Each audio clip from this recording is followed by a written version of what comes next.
Hello everyone, I am making a video after a long time and this is a very important video especially for those who are giving prelims this year.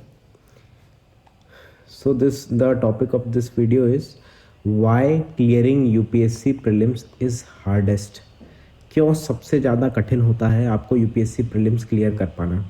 ये ज़्यादातर लोग experience करते हैं, खासकर जो अपना initial attempt दे रहे हैं, जिन्होंने पहले क्लियर नहीं किया है, जिनका पहला अटैम्प्ट है या पहला दूसरा सीरियस अटैम्प्ट है, उनको बहुत ज़्यादा इशू आता है यूपीएससी प्रीलिम्स क्लियर करने में. बिकॉज वो बहुत मेहनत करते हैं, सब कुछ पढ़ लेते हैं, जो अपनी तरफ से बेस्ट किया जा सकता था वो करते हैं, बट उनका प्रीलिम्स क्लियर नहीं हो पाता, थोड़े नंबरों से रह जाता है.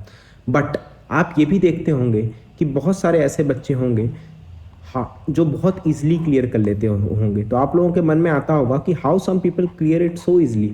मैंने खुद यूपीएससी प्रीलिम्स 3 बार लगातार 2021, 22 और 23 में क्लियर किया है, और इन तीनों साल one of the hardest prelims आया था. 23 में तो शायद कट ऑफ अराउंड 75 गया था जनरल कैटेगरी का. तो मैंने सिग्निफिकेंट मार्जिन से 3 साल लगातार प्रीलिम्स क्लियर किया है. और मैं ऐसे बहुत सारे लोगों को जानता हूँ, मेरे दोस्त हैं जो ऑलरेडी सर्विस में हैं, टॉप रैंक्स में हैं, जो टॉप रैंक्स जिन्होंने अचीव की थी, वो कैसे लगातार प्रीलिम्स क्लियर कर पाए, 1, 2, 3, 4, क्यों इतना आसान हो पाया उनके लिए.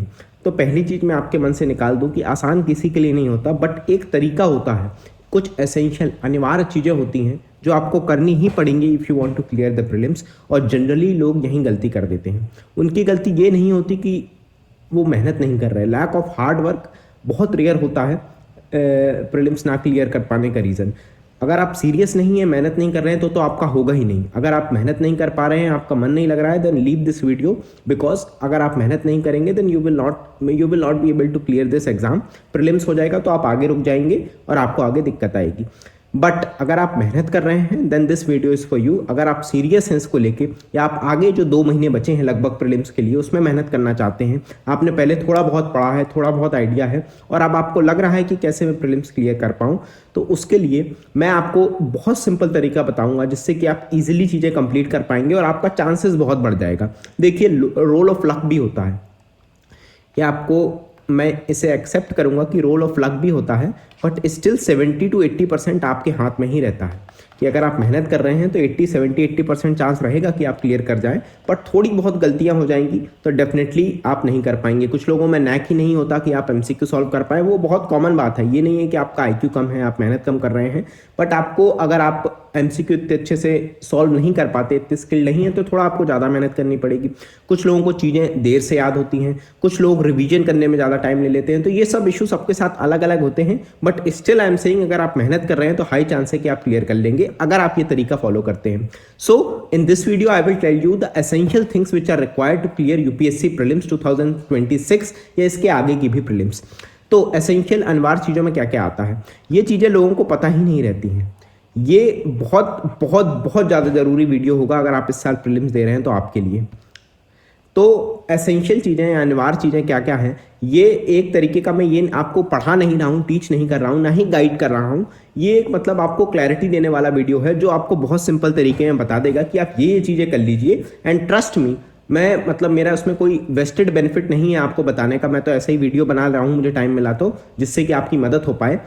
अगर please trust me in this video. इस एक चीज़ में भरोसा कर लीजिए मेरा कि अगर आपने ये चीज़ें कर ली then your prelims preparation is done. क्या क्या है एसेंशियल चीज़ें? स्टैटिक आपको करना है विच इज़ 1 सोर्स पर सब्जेक्ट. एक सोर्स करना है हर सब्जेक्ट का. करंट के लिए आपको कोई एक सोर्स फॉलो करना है. आपको PYQs करने हैं at least of last 5 years, ideally of last 10 years. मॉक्स लगाने हैं एटलीस्ट 10 फुल लेंथ मॉक्स लगाने हैं, फुल लेंथ. देन रिविजन करना है एटलीस्ट 5 टाइम्स. और अपना कंपोजर मेंटेन रखना है, काम रहना है before the exam and during the exam. इतनी चीज़ें अगर आपने कर ली हैं एसेंशियल चीज़ें, then I can guarantee you कि आपका प्रीलिम्स क्लियर हो जाएगा. अब लोगों को लगेगा कि यार ये सब तो हमें भी पता है, बट गलती कहाँ करते हैं. Let me tell you your mistakes. जो जनरली गलती कर देते हैं, जो मैंने भी अपने पहले अटेम्प्ट में की थी 2020 में, जिससे कि मेरा वो क्लियर नहीं हो पाया था. So why it is hard to clear, अपन इस अब देखते हैं why is it hard to clear. तो अपन ने ये देखा कि एसेंशियल चीज़ें क्या हैं. अब अपन देख रहे हैं कि क्यों कठिन है. वही एसेंशियल चीज़ों को मैं यहाँ समझाऊंगा. पहले मैंने बोला था कि आपको स्टैटिक के लिए एक सोर्स फॉलो करना है पर सब्जेक्ट।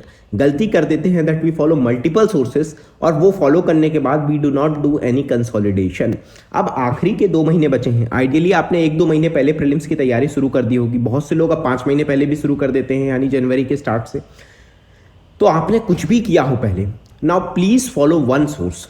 अब तो एटलीस्ट आप ये बेवकूफ़ी मत करिए कि अभी भी आप 2-3 सोर्सेज से पढ़ने लगे, अभी भी आपको ये लगे कि यार इकॉनमी यहाँ जहाँ से मैं पढ़ रहा हूँ वहाँ सफिशिएंट नहीं है, कुछ और पढ़ लूँ। मैं पॉलिटी जो लक्ष्मीकांत से पढ़ रहा हूँ, आजकल लोग इतना बेवकूफ़ बनाते हैं आप लोगों को, मतलब इतना ज़्यादा वो घटिया तरीका है अपने आप को, मतलब अपना कोर्स बेचने के लिए या जो भी करने के लिए, कि आपको ये समझा दिया गया है कि लक्ष्मीकांत सफिशिएंट नहीं है, उनकी कोचिंग ज्वाइन करनी पड़ेगी। स्पेक्ट्रम सफिशिएंट नहीं है, कुछ और करना पड़ेगा। ये सब बेवकूफ़ी भरी बातें हैं। आप एक बार पढ़िए तो लक्ष्मीकांत, आप एक बार उसको रिवाइज तो करिए 5-10 बार, उसके बाद क्वेश्चन तो सॉल्व करके देखिए, आपके 90% क्वेश्चन हो जाएंगे, और जो नहीं हो रहे हैं वो किसी के नहीं होते हैं।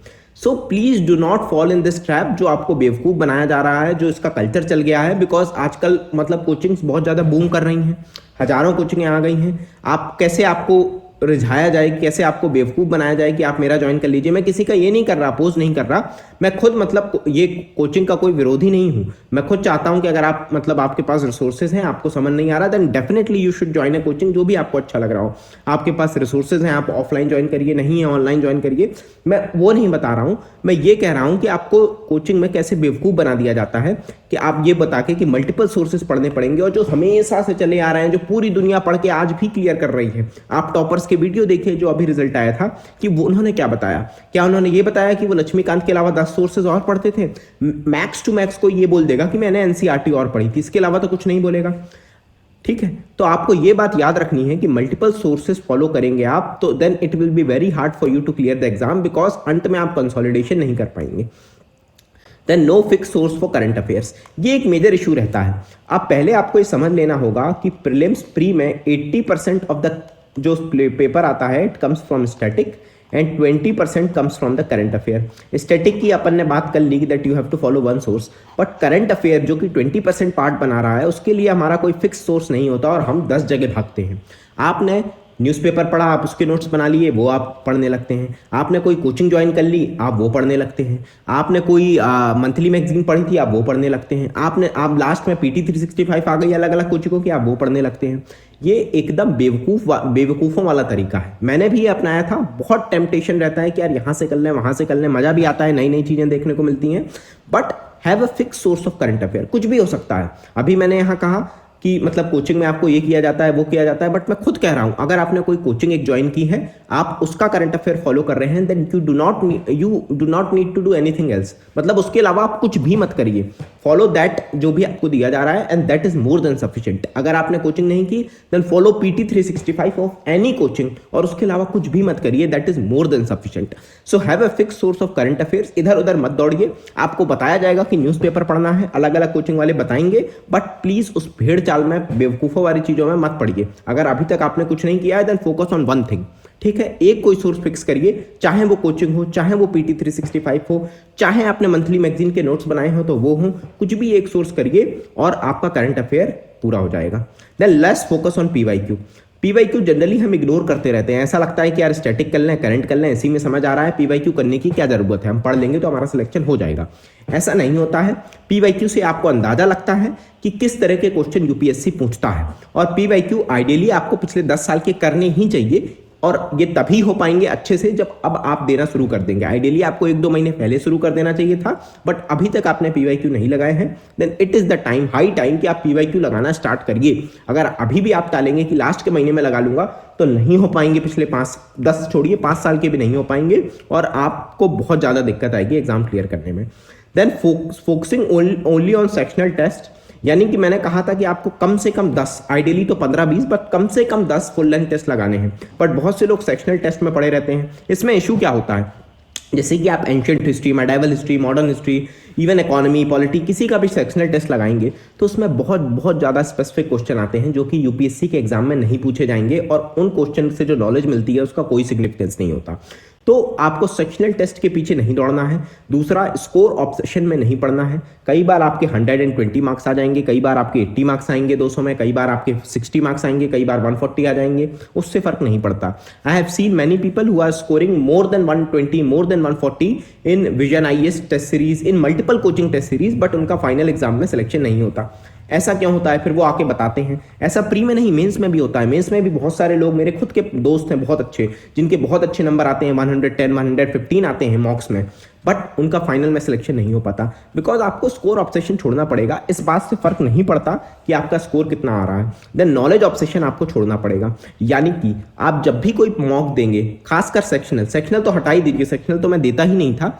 आप फुल लेंथ भी अगर मॉक दे रहे हैं, उसमें आपको नई नई चीजें मिलेगी, नॉलेज मिलेगी, प्लीज उसके पीछे मत भागिए।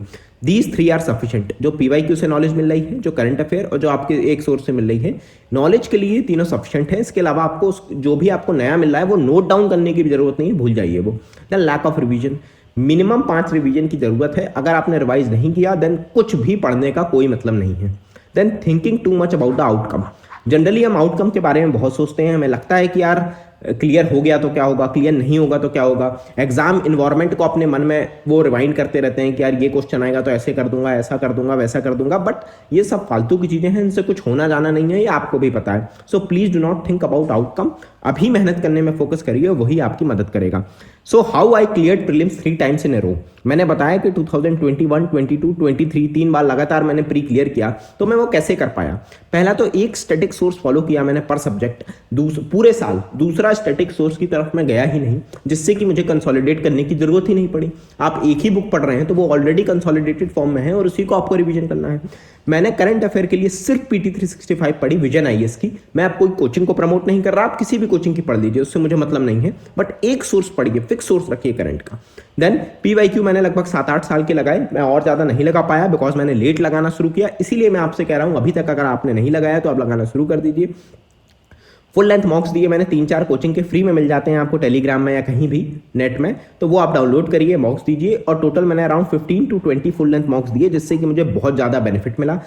और मॉक्स आपको देना क्यों है? मॉक्स आपको देना है ये देखने के लिए कि आपका स्ट्रेटजी क्या होगी, तरीका क्या होगा, किस तरीके से आप क्वेश्चन सॉल्व करेंगे, आप किस तरीके से जो क्वेश्चन नहीं बन रहे हैं उसको सॉल्व करेंगे, आप एलिमिनेशन टेक्निक डेवलप करेंगे। इसके अलावा आप अपने जो आपने पढ़ा है, अपनी मेमोरी को चेक करेंगे, नॉलेज को नहीं, मेमोरी को। मेमोरी को चेक करने का मतलब है कि आपने बहुत सारी चीज़ें पढ़ी, यहाँ, यहाँ और यहाँ, तो इन तीनों में जो आपने चीज़ें पढ़ी वो आपको याद है कि नहीं, ये सबसे इंपॉर्टेंट है और ये आपको मॉक देके ही पता चलेगा। देन रिवीजन मैंने किया कम से कम 7-8 बार। मैं हर 8-10 दिन में एक बार पूरा रिवाइज कर लेता था। मेरी रिवीजन की स्पीड काफ़ी तेज थी, इसलिए मैं 7-8 बार रिवाइज कर पाया। और आज अगर कोई मुझसे पूछे कि what is the most important factor आपकी तैयारी में जिससे कि आप क्लियर कर पाए एग्जाम 2 बार, मैं फाइनली सिलेक्ट भी हुआ एग्जाम में, तो वो यही था कि मैं रिवीजन ज़्यादा बार कर पाया। और आज भी मैं यही कहूँगा कि कोई भी एग्जाम क्लियर करना चाहता है, then you have to fix a consolidated source, you have to fix a source of current affair, you have to do PYQ of 7-8 years and then revise them। और इतना अगर आप कर लेंगे तो आपका एग्जाम क्लियर हो जाएगा। then have the self belief, आप बहुत मेहनत करेंगे, सब कुछ होगा, फिर भी आपको डर लगेगा, but have that self belief कि मैंने बहुत मेहनत की है, मैंने अपनी तरफ से 100% दिया है और अब भी अगर मेरा एग्जाम क्लियर नहीं हुआ तो इसमें मेरी गलती नहीं है। आप अगर सब कुछ कर रहे हैं, जो भी मैंने एसेंशियल चीज़ें बताई, और ये कुछ बहुत ज़्यादा नहीं है करने के लिए, इतना अगर आप कर पा रहे हैं तो आपका एग्जाम क्लियर हो जाएगा। अब इशू कहाँ आता है, why is it hard to clear UPSC prelims, कि ये सारी चीज़ें बहुत ज़्यादा बोरिंग है करना, बहुत ज़्यादा कठिन है करना। सुनने में आसान लगता है कि have one static source for the पर सब्जेक्ट, बट टेम्पटेशन बहुत ज़्यादा है। आप अपनी स्टैटिक बुक पढ़ लेंगे, इसके बाद आपने कहीं कोचिंग की होगी, उसका भी आप सोर्स पढ़ने लगेंगे। आप पीटी पढ़ेंगे, लेकिन आपको लगेगा कि यार मैंने न्यूज़पेपर नहीं पढ़ा, बार बार दिमाग में आएगा। आप किसी कोचिंग का नोट्स देख लेंगे, या फिर आपने कोई कोचिंग ज्वाइन की थी, आप उसका नोट्स पढ़ लेंगे, तो फिर आपको लगेगा कि यार हर कोई कहता है कि पीटी 365 पढ़नी है, मैंने वो छोड़ दी है। बट एक सोर्स, फिक्स सोर्स रखिए। देन पीवाईक्यू नहीं करते, टालते रहते हैं, फुल लेंथ मॉक्स नहीं देते, डरते हैं कि नंबर कैसे आएंगे।